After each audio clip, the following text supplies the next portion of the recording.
अस्सलाम वालेकुम, मैं मोहम्मद अख्तर तुसां पे यूट्यूब चैनल ट्रैक्टर चक दा आगाज़ बिस्मिल्लाह अंजाम खुदा जाने जिस थोड़ा पीर होवे था तुम खैर वजद रहो हंसते रहो। थोड़ा पहला थोड़ा ट्रैक्टर गिन के आगे केड़ा 2008 मॉडल अलगाजी ते तुसां मुकम्मल वीडियो सो जल्दी जल्दी चैनल को सब्सक्राइब करे सो, सब्सक्राइब कर दे सो, लाइक कर सो, अगर शेयर कर दे सो दोस्तों सारा कर दे सो। बाकी ट्रैक्टर तुस तसली ना चेक कर 108 मॉडल नंबर लगो है, टायर तकरीबन 10 ने, बाकी अगले टायर तकरीबन 10-11 ने, मैकेनिकल चंगा शो 12.5-13 ने, इंजन गियर सी फुल टाइट हो सी, हिस्से का कोई आवाज़ नहीं सी, इंजन फुल टाइट हो सी, मैकेनिकल चंगा तुस ट्रैक्टर तसली दे गिन सो। तो बाकी ट्रैक्टर फार सेल कीमत बिल्कुल मुनासिब है, 8 मॉडल है, कीमत मुनासिब है। तो इंशाल्लाह चीज़ां सस्तियां मेरे को मिल सन, ट्रैक्टर तसली ना ले सो तो इंशाल्लाह तो सस्ता मिले। चैनल को सब्सक्राइब लाजमी करके आसो।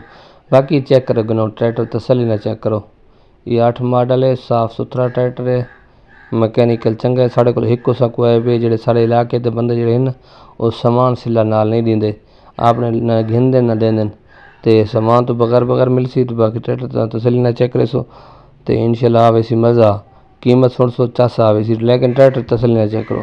8 मॉडल नंबर लगा mechanic total genuine tractor, tyre पिछले नज़र आते पे, रेम नज़र आते पे, बाकी थोड़ा शो वगैरह तो सब कुछ नज़र आता पियो सी।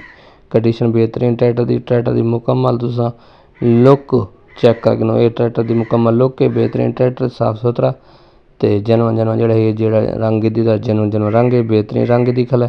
ट्रैक्टर की कीमत वगैरह दस वाला ट्रैक्टर चेक करके लोकेशन थोड़ा पता है कि जी लोकेशन मेरी है वो ट्रैक्टर की है। ट्रैक्टर की लोकेशन ज़िला बखर, इलाका नवा जंडा वाला इर्द गिर्द खलन, जी चीज़ मेरे को फार सेल होंगी मौजूद होंगी उस ट्रैक्टर की मैं वीडियो बढ़ा के लैना होना। बिल्कुल ट्रैक्टर फार सेल है, जिस बिन पास आए वो रब्ता करे वो आ सकता है। बाकी कीमत तो दस रहा कि इस ट्रैक्टर की कीमत तकरीबन 1170 डिमांड, 11.5 का चक्कर मिल वैसी, या मौके पर मजीद ही कमी हो सकती है।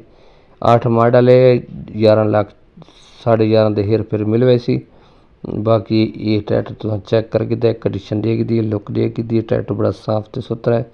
बाकी नंबर देना, number WhatsApp number, call number, उससे रब्ता करे सो आवे सो गिन वैसो शह है सुथरी तो बिल्कुल घर रखण दी, इस नंबर पर रब्ता करे सो आवे सो। अल्लाह हाफिज़, खुश रहो।